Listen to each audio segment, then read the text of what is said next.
The cardiac Texans strike again. It was closer than it needed to be, but Houston gets the win. A big one in Cincinnati. The Texans take down the Bengals. Welcome into the channel. I'm Cody Stoots. Let's talk some Texans upsetting the Cincinnati Bengals, taking care of business in Cincinnati are the Texans. My goodness, what a game. This was one of the toughest games on the schedule when the schedule got announced. The game got even tougher as the weeks of the season wore on and as the Texans began the week with 23 players on the injury report, with a multitude of those players, key players, including a starting safety, a starting linebacker, the stud wide receiver who had been so good this year, out in this game. They come together as a team. Backups, stars, starters, key plays throughout the game from just about everyone on this Texans team, and they beat the Bengals 30-27. Four huge things that jumped off the page in this win against the Bengals. Obviously, we start with C.J. Stroud. What a performance from him. Houdini escaping some of the grasp of the Bengals defense, the extension of plays with the legs, the execution of good plays within the offense. Bobby Slowick called a masterful game for the most part, and C.J. Stroud executed it well, extending plays on those bootlegs or rolling out and keeping his eyes down the field and always willing to make a huge play with the ball in the air is fantastic stuff from C.J. Stroud. He was incredible. Yes, he had the little issue.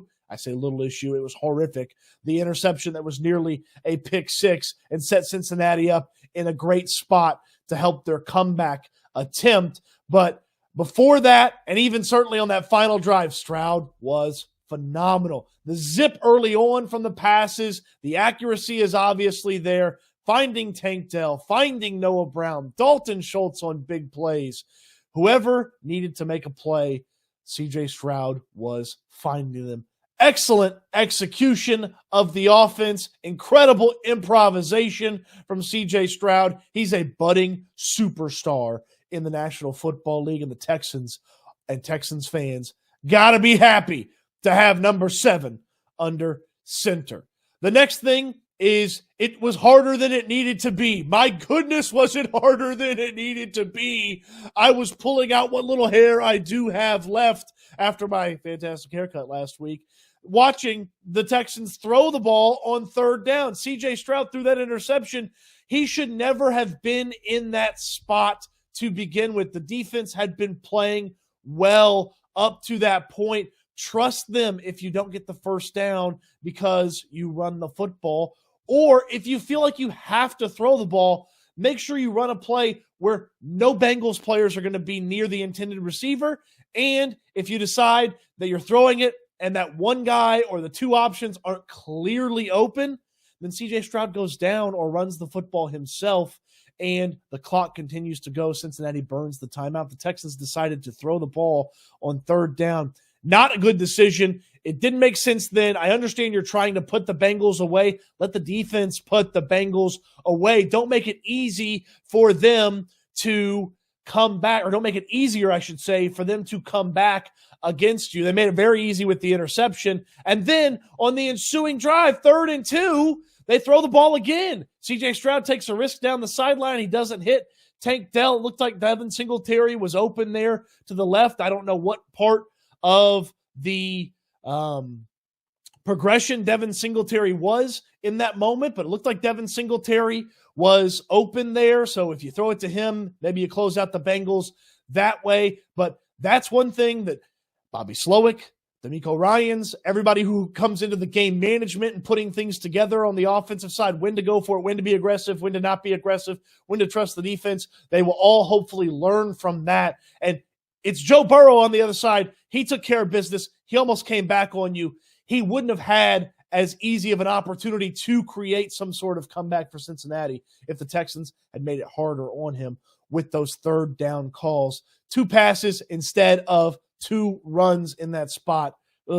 Precarious spot that the Texans put themselves in late. But they pull it out. So it's much easier to talk about mess-ups, mistakes, and what you need to clean up after a victory if you're the Texans than it is after a soul-crushing, heart-breaking, rip it out, show it to the Texans, crush their heart in front of them moment by the Bengals. That didn't happen. The Texans were able to keep their heart in their chest. Okay? They're able to keep their heart in their chest. Now, we talked about that defense as, a little iffy there at the back end. It was a tough spot. Burrow got going. They were fantastic for most of the game. Certainly after that first drive, they got things going. A ton of credit to a ton of different players. DeAndre Houston Carson, who filled in for Jimmy Ward at safety, he comes down with one of the interceptions from Burrow. He had a bunch of tackles in this game. He played his tail off. Shaq Griffin had the interception against Burrow. I don't know that you understand how difficult it is to intercept Joe Burrow. He doesn't throw a lot of interceptions. He does not make a lot of mistakes with the football. The Bengals had the best turnover differential in all of football coming into this game. That is not something that happens very often, and to have it happen to Joe Burrow on back-to-back drives, man, that was impressive by the Houston Texans defense. Sheldon Rankins with a monstrous performance. That was incredible to see. 3 sacks, a couple of other pressures. He was throwing offensive linemen out of the way. He was very physical with Burrow, too, within the rules of the game. He was very physical with Joe Burrow, which I feel like at different times made it a little bit more difficult on Burrow. You got Jonathan Grenard with the sack. You had a couple of big thumps from the linebacker spot. Christian Harris was out there making tackles behind first downs. Blake Cashman made a nice play here and there. Steven Nelson playing despite his injury, gutting it out. That's an impressive performance by him.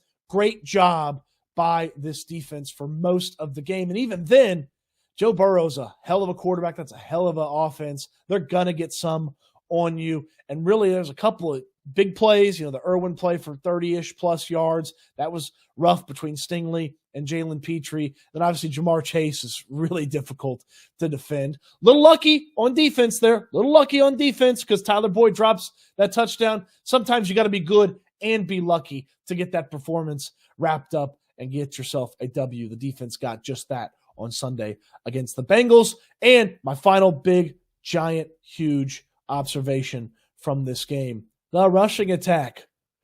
It's been missing. We've been looking everywhere for it. Where's the rushing attack? Hello, rushing attack. Are you going to show up anytime soon? People don't get cartons of milk anymore, but it was on the carton of milk. It's like Texans rushing attack, carton of milk right there, missing. Well, it showed up in a big way against the Cincinnati Bengals. Devin Singletary, that offensive line, wide receivers, tight ends, fullback / tight end, Dalton Keene filling in for Andrew Beck. Everybody deserves a lot of credit. They ran the ball as good as they've run the ball in a long, long time, the Texans have. And certainly the best rushing performance of the season. And a credit to Bobby Slowick, those offensive linemen, and Devin Singletary getting this thing going on the ground. And we saw how easy it made things for C.J. Stroud. Last week he had 470 yards passing. Some of it was really difficult. Some of it was tough stuff to go out there and go get. Some of these plays, I think about some of those Noah Brown plays over the middle after the boots. Some of these plays are much easier to execute when there's actually a fear of running the football and when they can successfully run the football. And they did just that against a Cincinnati Bengals team that is a pretty darn good defense. Overall, that's a really good defense. And the rushing attack feeding into this passing attack that the Texans have, that's a really good performance by the Houston Texans. So much more to break down on this game. I just gave you 4 big observations there. I've got 11 observations at Houston Football, my site where I do all my writing about the Houston Texans. A handful of free ones, paid subscribers get all 11 observations, and so much more over the course of your monthly membership to Houston Football. Just $7 a month to get a Houston Football subscription. If you sign up for a whole year, I'll give you 2 months for free. And of course, if you want to just hang out here on YouTube, watch the channel, throw me a thumbs up on the video, I appreciate that too. I love talking about the Texans. I love interacting with you in the comment section. So get down there in the comment section. Let me know what you thought about this victory. And my big question coming out of this one is, if the Texans can beat the Cincinnati Bengals, who can't they beat on the rest of their schedule? It's an exciting season. It is turning into a fantastic and potentially special final few games to this season. Stick around here on the channel. We'll have plenty more on this Texans team. Throw me a thumbs up. Subscribe to the channel if you haven't already. Appreciate you watching. I can't wait till we talk Texans again soon.